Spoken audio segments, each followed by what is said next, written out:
30 years ago, I went to bed as an active, healthy, happy teenager. And when I woke up the next day, I was paralyzed. And today on this channel, I am going to do something I've never done before. I'm going to talk all about that day and answer questions that you, the viewers, have submitted. If you're new here, my name is Lisa. Welcome. I have a YouTube channel where I show what it's like to live full-time in an accessible camper van and go on outdoor adventures such as mountain biking, surfing, hiking, kayaking, you name it, I'm up for it. Before I was living this adventurous life, I was also an athlete for Team Canada. I competed in 3 Paralympic Games in 2 different sports and brought home a bunch of Paralympic medals and broke some world records along the way. So today I'm really going to dive into what it was like to wake up paralyzed, share that whole story, and then get into a little bit of van life and adventure questions. So I invite you guys to grab a beverage, get comfortable, and let's dive right into it. April 19th, 1996 is the day I woke up paralyzed. I had come home from school that day and I just wasn't feeling well. I just felt really run down and actually went to bed early. I want to say I went to bed around 8 o'clock, which if you know teenagers, that is very unusual.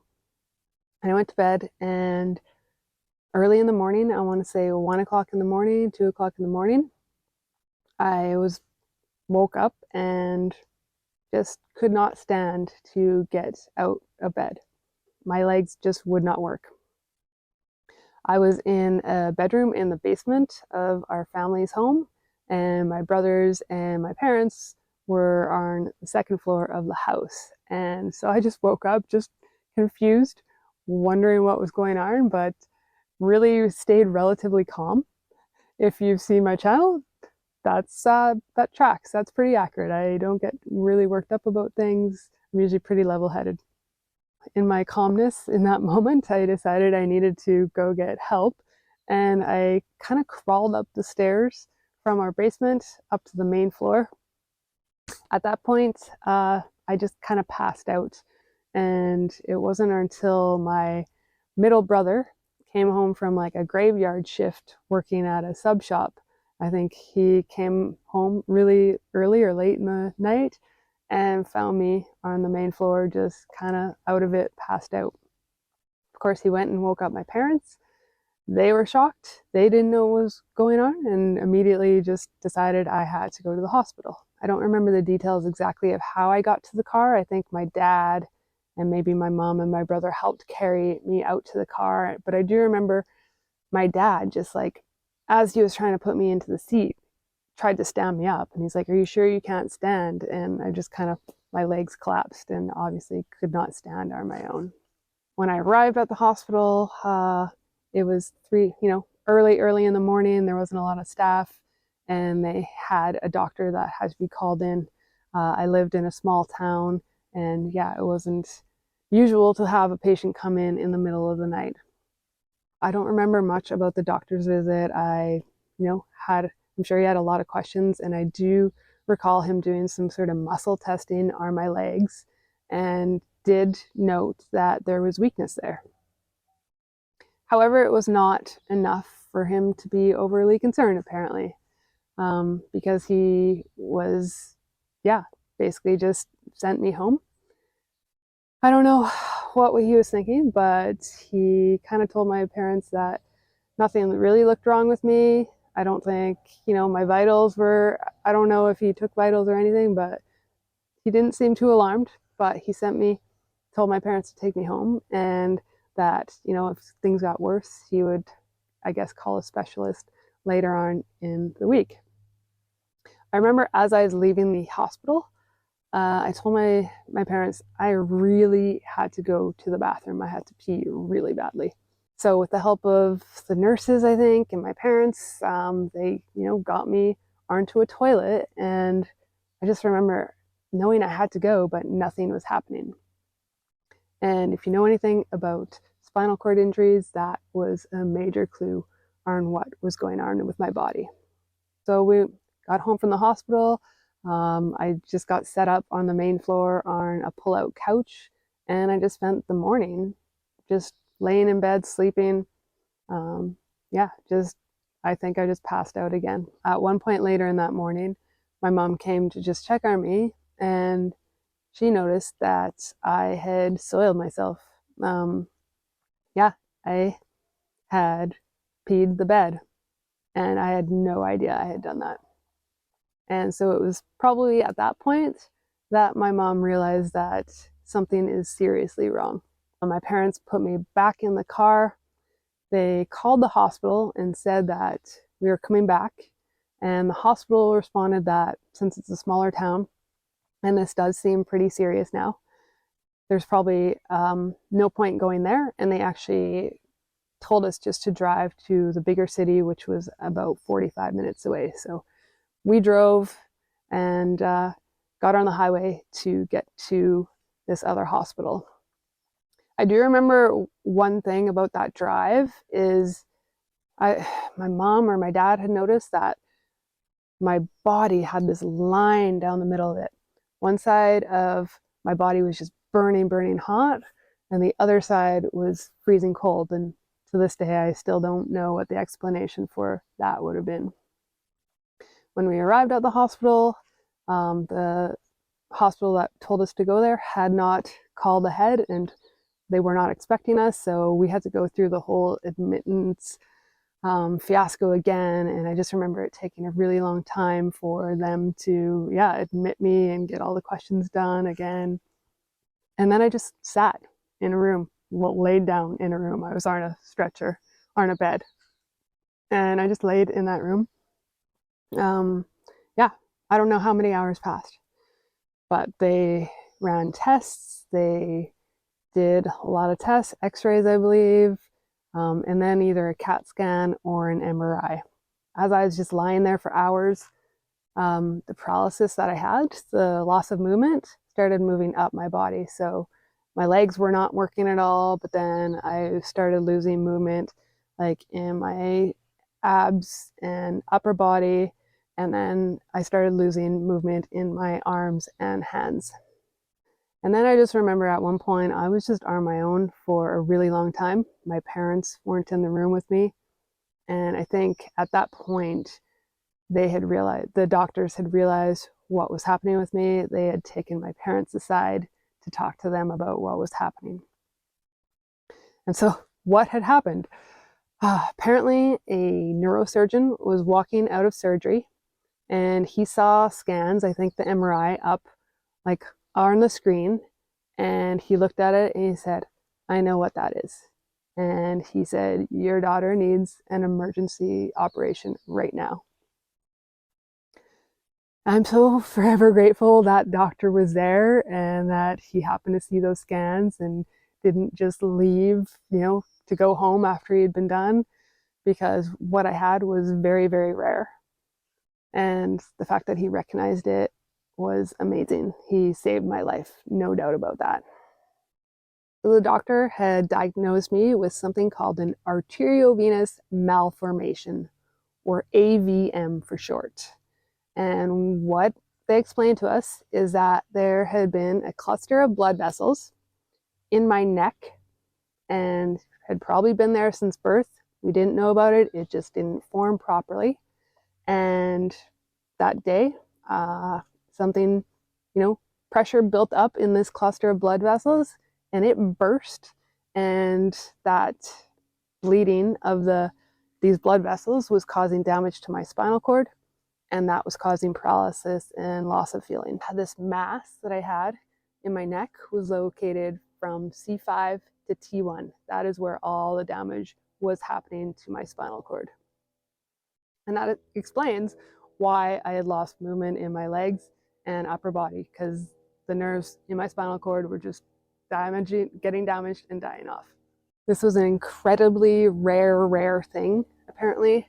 These AVMs are much more common in the brain, and kind of similar to a stroke, but in the spinal cord, very few people had ever had this happen to them. Since the paralysis had been moving up my body, it affected my arms. At the time when I got diagnosed, I think I was just able to shrug my shoulders. The next thing that would be paralyzed would be my respiratory system. And so that is why the doctor decided we just need to act now. She needs to get into surgery, and did an immediate operation. Obviously, I was very frightened. I was, unaware really of what the outcome would be. And just scared, just shocked. Our whole family was shocked. The doctor had said, call your immediate family, get my 3 brothers to the hospital. We got our family together right before I was wheeled into the operating room. And I do remember looking at my dad, and he's a straight shooter, and I asked him, Dad, am I going to die? And he didn't sugarcoat it. He said, we don't know. And those were some of the last words that I heard right before I was wheeled into the operating room. Originally, they just wanted to clamp off the blood going to this mass so that it would no longer be bleeding and damaging the spinal cord. But the doctor decided once he was in there that, he already had me open, he had good access to it. He actually clamped it off and completely removed it. So instead of doing 2 separate surgeries, he did it all in one 8-hour surgery. The surgery was successful as far as we know. It probably saved my life because, as we know, that respiratory system would have been the next thing to go. So I just spent the next several weeks in the ICU, still completely paralyzed. And we didn't know what the outcome would be. We did not know if the paralysis would be permanent or what the quality of my life would be. Yeah, it was very much a struggle. I was in a lot of pain. To prevent pressure sores, I had to be turned in bed, several times every few hours. And I just remember so much pain going through my neck. They had a neck collar and a neck brace, but I was just in so much pain and just really, really down and scared and fearful. And my world had just been turned completely upside down just in a matter of, a few hours. Before this happened, were there any symptoms? And the answer is yes. About a week prior to the big day of the bleed, I had been snowmobiling. It had been spring break, and we were out snowmobiling. Being the youngest kid in the family, I was on this old John Deere snowmobile that had 0 suspension, the oldest snowmobile we could have. And we were riding these, spring trails that were kind of bumpy and washed out. And that night, again, actually the next morning, I woke up that morning screaming in pain because I had this electric shock feeling going down my right arm. And we were at a cabin. We were, again, almost an hour away from civilization. And somehow, I was still calm again, but I think I soaked in a bathtub, and eventually it kind of just settled out and it went away and went on with my life. I did go to my family doctor when we returned home from spring break, and he kind of just thought, you're fine now. It might have just been a pinched nerve from snowmobiling. Fast forward to a week later.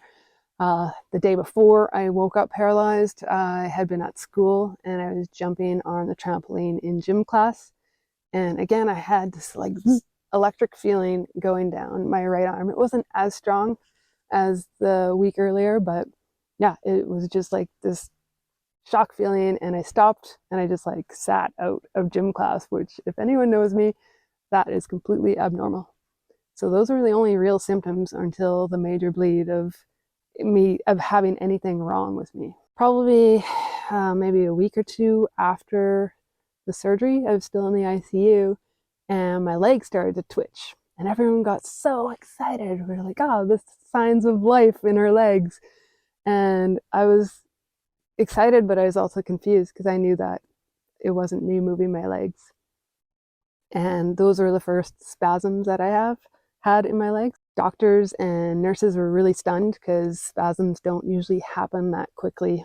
After many weeks in the ICU, I was kind of stabilized, and that's when I was moved to a rehab facility where we would see how my condition would progress, if I would improve, or if I would just be getting used to being a full quadriplegic and yeah, getting used to that life.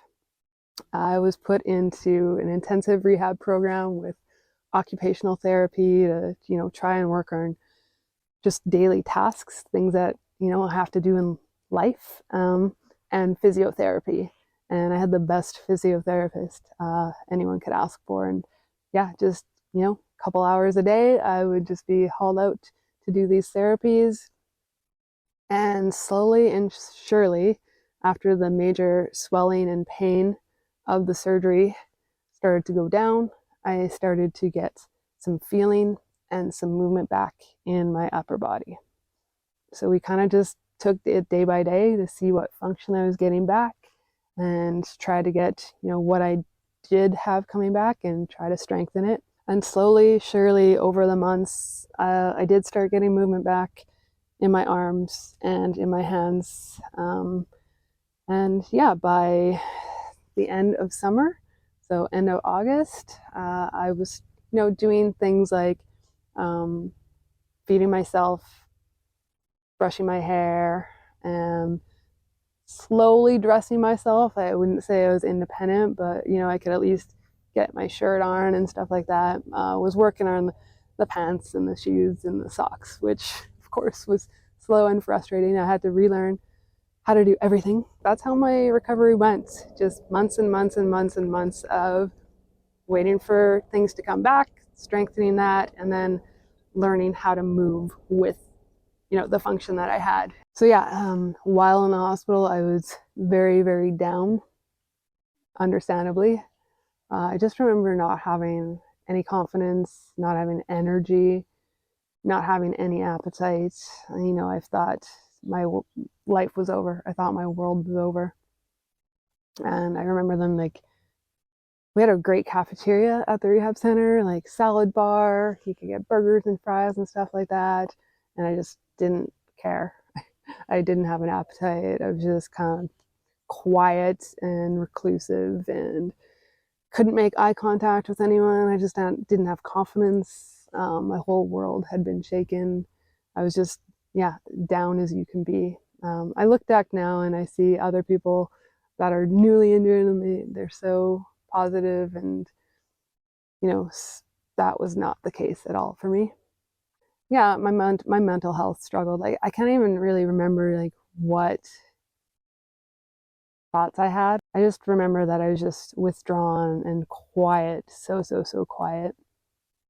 They did have a counselor or maybe a psychologist. I think it was a psychologist for me to talk to, but at 14, I was just not interested in that. And I think I maybe did 1 or 2 sessions, and she just realized I was just going to clam up and not be open. And yeah, it didn't go very far. But in physio, I would say I worked very hard, and that was the positive part for me in rehab, was just seeing progression every day and working with the amazing staff and seeing that bit by bit, day by day, I was getting function back. I was getting a little bit stronger. And so that, if anything, is what kept me, engaged and moving ahead. At the end of August, right before school started again in September, I was discharged. I was by no means independent. I was lucky that my mom was a nurse and she could help with my care. And so that's why I was able to go home kind of probably earlier than normal and get ready for school. So if you're not familiar with spinal cord injuries, there's a lot more going on than just, not being able to move or feel your body. I have temperature control problems, I have spasms, I have neuropathic pain, bladder and bowel don't work properly. That was probably one of the biggest adjustments. As a teenager, I had to wear Depends because I had no control over my bladder or bowel. And so once I was discharged, I went back to home. Home had to be modified. I was no longer in the basement. They set up the living room on the main floor with a little curtain. We got a lift to get into the house. We built ramps, and my now bedroom was, in the living room. And then I just got prepared to go to school. So I went to high school. Oof, that was rough.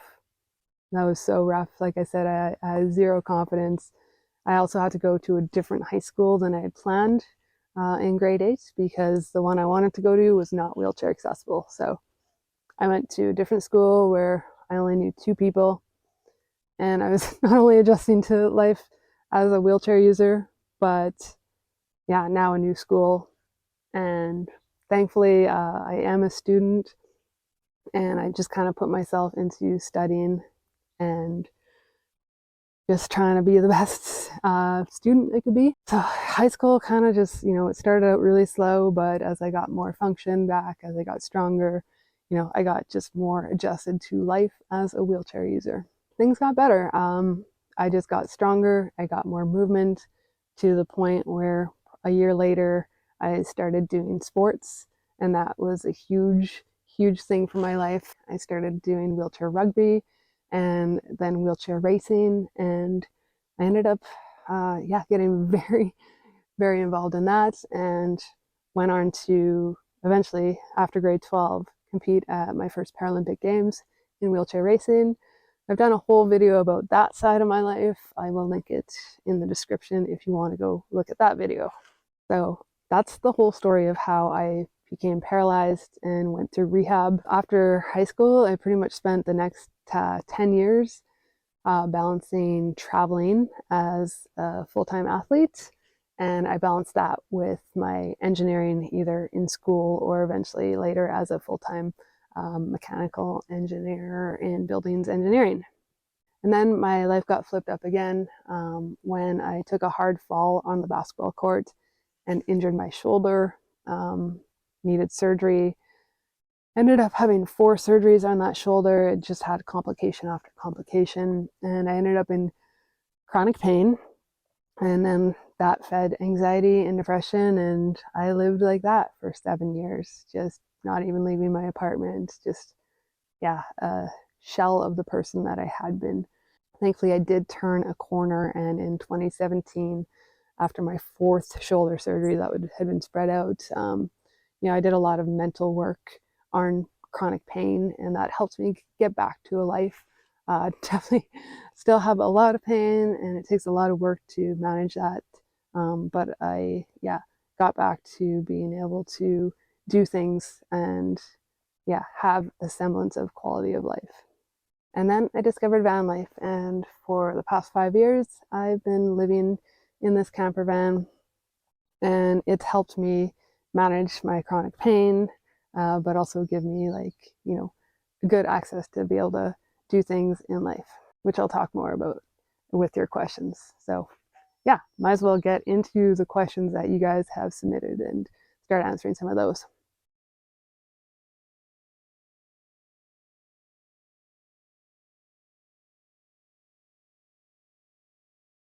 What was it like when it first happened, and what was it like adjusting? I mean, I've kind of talked a little bit about that. It was awful. I didn't handle it very well. I just didn't handle it very well. I just turned internally, kept everything kind of bottled up. But just having a goal to work through, like having function come back, and just setting a goal of being able to feed myself and then dress myself and then wheel my wheelchair and be independent. That's what really helped me adjust to things. And time really helped. What does that say? It's like comparison is the thief of joy or something like that. I think the more time that went on, the less I could remember and compare being able to walk. And so, you just get used to how life is now. And I think that really helped with my recovery as well. Other than the physical, was there mental health support? So yes, it was definitely there, as I mentioned, in the hospital, but I didn't take advantage of it. And that's probably, something, I wish I had done differently. But at 14, it's just not something that I really felt comfortable doing, or I didn't see the benefit. Now as an adult, I see the value in having mental health support, and it's been a huge part of how I've been able to, manage my chronic pain too, is with mental health supports. What's something you wish you knew sooner about your spinal cord injury? This is from Caleb. Hi, Caleb. Well, honestly, I didn't know anything about a spinal cord injury when it first happened. Like most people, I just thought you can't walk and that's that. But learning all about the way, your bladder and bowel and temperature control and spasms and pain, that was, all stuff unknown to me. So I had to get educated on all of that. I think I just wish I knew that I could have quality of life. And I've shown that you can have quality of life if you have a spinal cord injury. So if anybody out there is new to a spinal cord injury or just going through something, like, just stick with it. Things will get better. What one thing would you tell your younger self after 30 years of lived experience in a wheelchair? I'd just be kinder to myself. I've always been kind of an overachiever, really hardworking, almost to the point where it was too much. And I definitely have been a victim of burnout and just being really hard on myself. And so, if I could go back to 30 years and just be like, you know what? Yeah, you're going to be all right. You don't have to be so hard on yourself and do everything, like, be the best at everything that you try. Okay, what is one thing you thought you couldn't do that you've done? Everything. Honestly, when I first was told I'd be using a wheelchair, I had a bleak outlook of what that would be like. I thought I would never leave home. I'd be playing video games in front of the TV all day long, because that's just maybe what I had seen on TV or movies. And I didn't know that you could have quality of life. But there were Paralympic athletes that came to visit me in the hospital, and they showed me that you can have a career, you can be athletic, you can be independent, you could have a family if you wanted. And so, that's the thing that really helped me, again, way back in those early days. All right, how do you manage chronic pain while traveling? And do you use a spinal cord stimulator? So no, I don't use a spinal cord stimulator. And honestly, I think having the camper van helps me manage it better than when I was living in my condo. What I mean by that is, like, I've always got my home with me. Just the other day, like, I went and got groceries and I was just really tired from that. And I just was in the parking lot and I just went to bed and laid down and recovered until, spasms in my back had subsided a little bit. So I think Vanlife is actually a huge benefit for that. And not to mention just like the healing properties of being in nature all the time. Look it up. It's science. Being in fresh air and surrounded by greenery and trees and ocean and water, it helps your health. I don't want to go into the science of it because there's a lot, but I can attest to that. It just helps to be in fresh air way more than if I was living in my condo. I'd say van life also helps with my socializing, which helps with the chronic pain, because before I'd be in so much pain. I'd be in my condo, I'd like come home from work and I'd just stay home and I wouldn't see people as much. And I'm an introvert on top of it, so there was no motivation to go out and see people. I just come home and stick to myself. But with the van, like, I can be parked in a friend's backyard and I can even just be resting and they'll come pop their head in and, we'll have a chat, and I'm still comfortable. And, it's not taking a lot of energy or an effort to go out and be social, but I'm still getting the benefits of that community. So why did you decide to get the van and live as a nomad? I really didn't. I had been doing car camping in my little Honda Element and been taking longer trips. And again, just realized that, I really love being able to get away from winter. That was one of the biggest catalysts for doing car camping, was to escape the cold, snowy winter where I lived, where it gets down to -40. And being out in nature, that was the biggest thing. And so I just wanted to do it with a bit more comfort. So I had a van ordered, and I was just going to have a bed and a fridge in it and just, be able to haul my bike inside the van. And that was really the whole idea. And maybe, take that on a longer trip each winter. And then just as after the van came, I actually got laid off from my engineering job, and it kind of forced my hand in a way, or it was like the perfect solution to now move into my van. And now I could be free and mobile and to be able to save money. I, never ever used to worry about finances. I got paid to be an athlete and full-time working at an office, a buildings engineering job. And yeah, I can't do that anymore. And so I have to be really, really careful about long-term saving. And so one way that Vanlife helps is that I just rent out my apartment while I'm in the van, and that gives me additional income. And yeah, I'm going to do that as long as I can, just to kind of prepare financially and make things a little easier in the long run. How do outdoor sports help you mentally and physically in life? Well, they definitely make me stronger physically, which helps with pushing my wheelchair or transfers, things like that. And then mentally, like I've just always been an athlete. That's when I'm at my best, is when I got the blood moving and I'm, just, getting active. And it doesn't matter. I don't need to be competitive anymore. I've done that in my life. I just want to, be out there. And it's not even about, becoming a good athlete. It's just movement. Again, it's just science. All those endorphins get released. And for me, I know if I haven't moved for a couple days, like my spasms in my shoulder from my shoulder injury just seize up in my back. And so it's a big part of my life to make sure, I'm trying to, stretch out or do something physical a couple times a week, just to stop that spasm from setting in and help break that cycle a little bit. Okay, why don't you travel sometimes with others? I do a little bit. You probably don't see it as much in my videos, because usually when I am campaigning with friends, I'm trying to be present with them. It's usually when I'm on my own that I would film and break out the camera. But also, I am an introvert, so I do like my alone time. And then also, I am kind of on my own travel schedule, because I am technically a snowbird. I leave Canada in the winter and I drive down to the US, in the southern US, where it's warmer and doesn't have snow. And so I'm kind of on my own itinerary, and I don't know anyone else that is doing that cycle, especially nobody my age. So would it be nice to travel with others? Yeah. Am I, really hard up because I can't? Not really. Just being an introvert and liking to kind of be more spontaneous with my travel. Like, I don't even know where I'm headed after this. I know I got to be somewhere eventually, but just being able to be spontaneous is, really beneficial for me, and not have to be stuck on somebody else's timeline.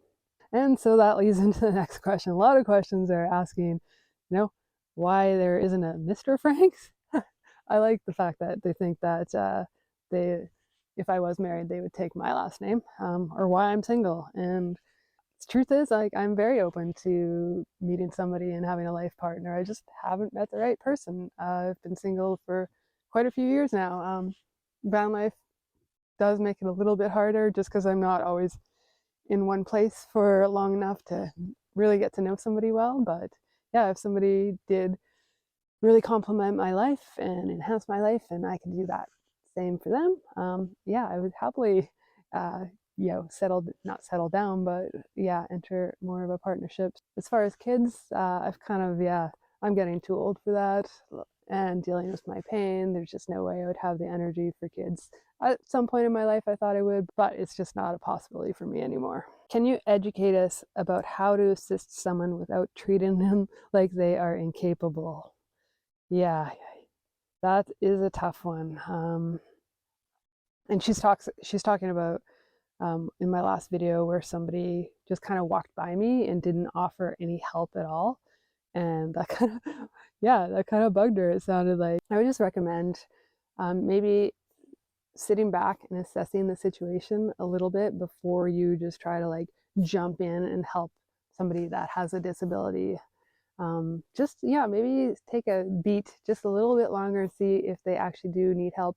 It might look like things are really difficult for us, and they are. Like, I use a wheelchair, so things are going to take longer, more effort, but I still like doing them on my own. But if it does look like I am really struggling and could use a hand, absolutely feel free to offer.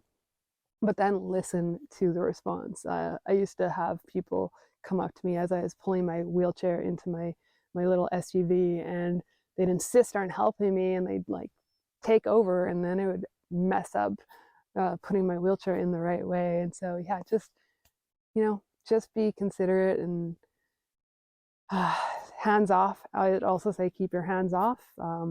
My wheelchair is part of my body, and so when people like just come up and start pushing me, that is, yeah, that's a violation of my personal space, and so I do not recommend that if it's helping somebody up a hill or something.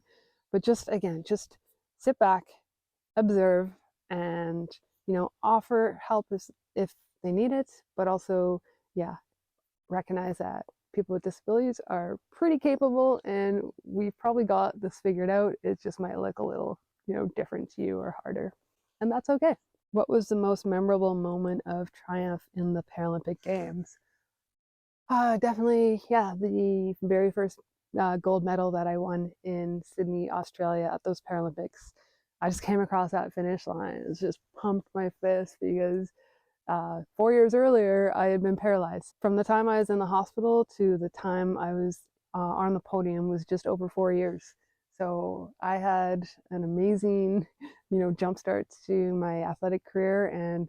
But just to think like I just won this medal that says I'm the fastest in the world, and only 4 years earlier I was in the hospital bed, like completely paralyzed, just internalized and depressed and shook up, and here I was with a gold medal around my neck. So that's definitely, I don't know how I could ever top that in life, to have that moment of, okay, I'm gonna be okay, I've made it.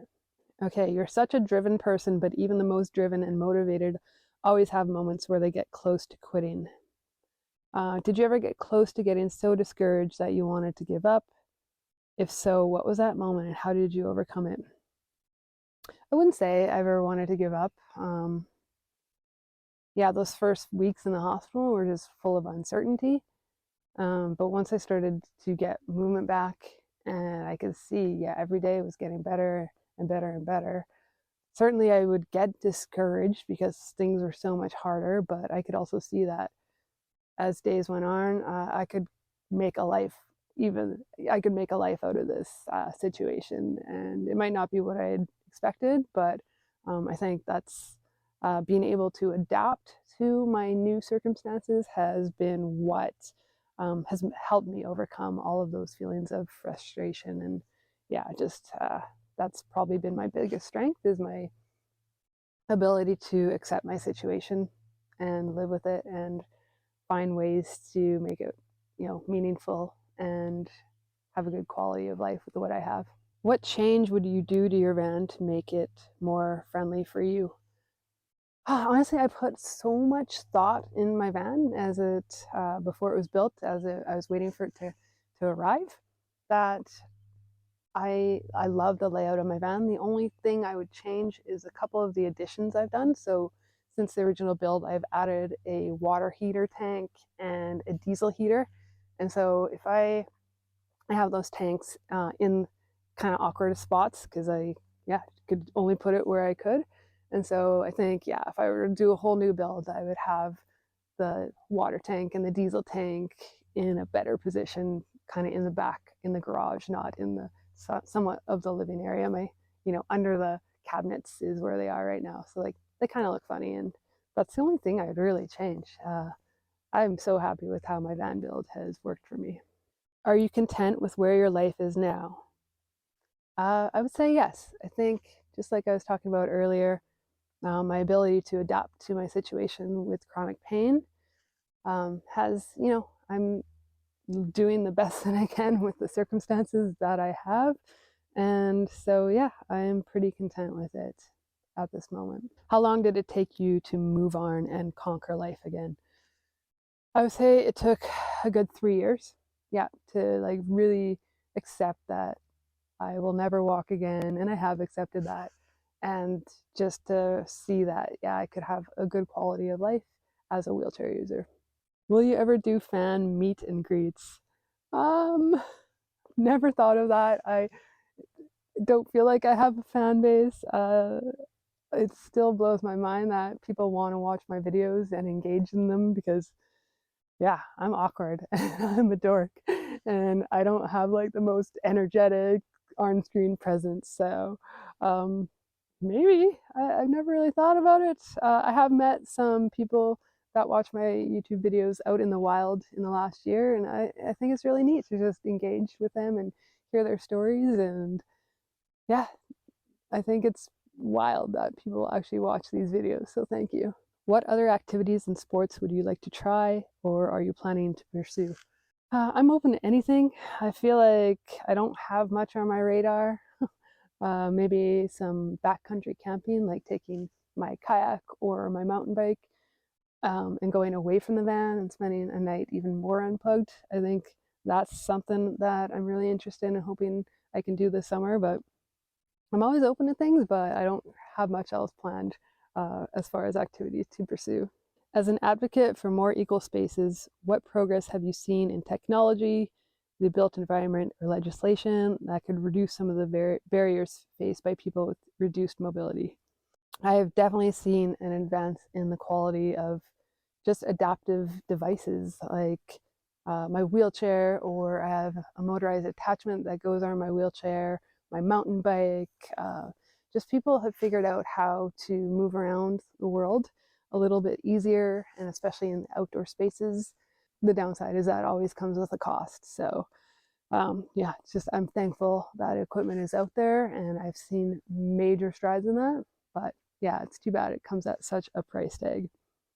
As far as legislation goes, in Canada, there is an Accessibility Act. We are slowly putting it in place. We're very behind the USA, who's had that for decades.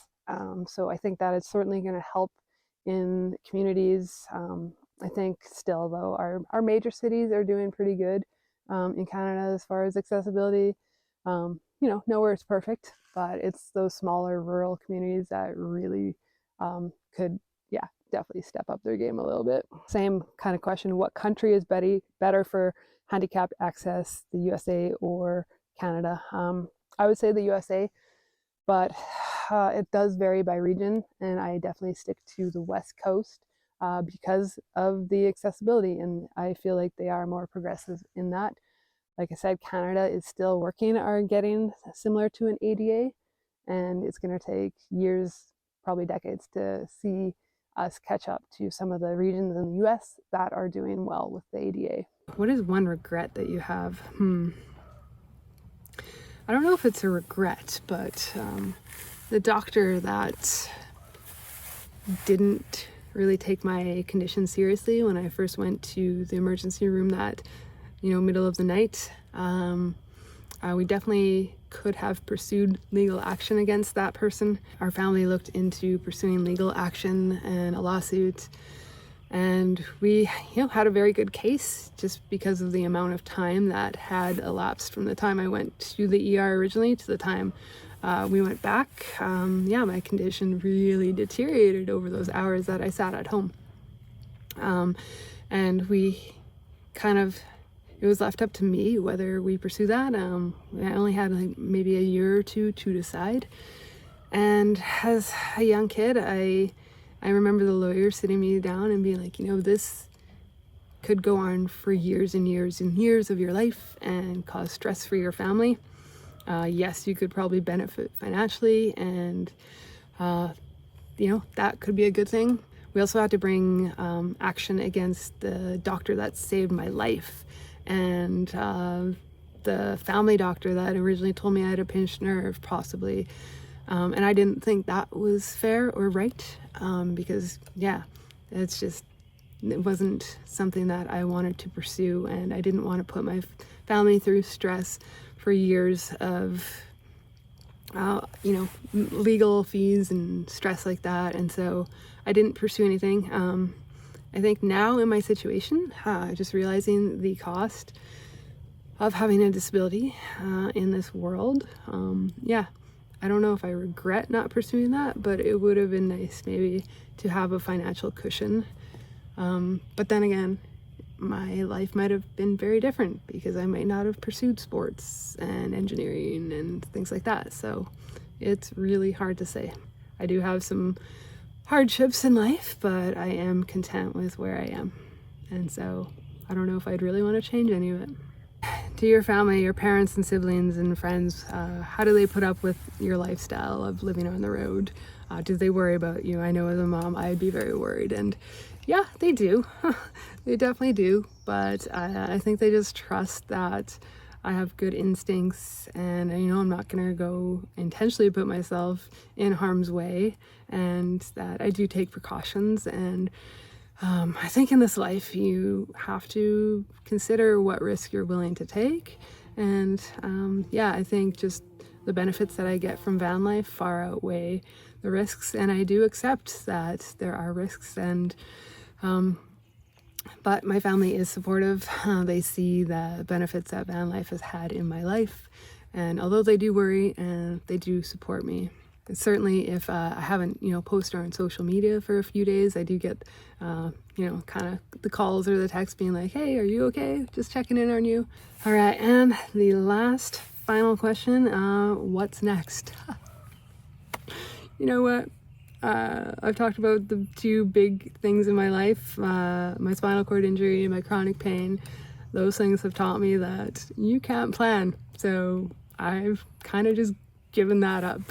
I'm just gonna keep continuing what I'm doing right now, and just know that the next wrench that comes in my life, which it will come, I've shown that I can adapt and I can make the best of that situation. And so yeah, I try not to plan, just know that I can take on whatever is gonna be waiting for me around the corner.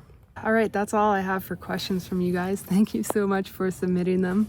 I just want to end this video to say that yes, life in the past 30 years has been challenging when I reflect upon it, but I can wholeheartedly say that like I am exactly where I am meant to be, and I want to thank you guys for being here along with me.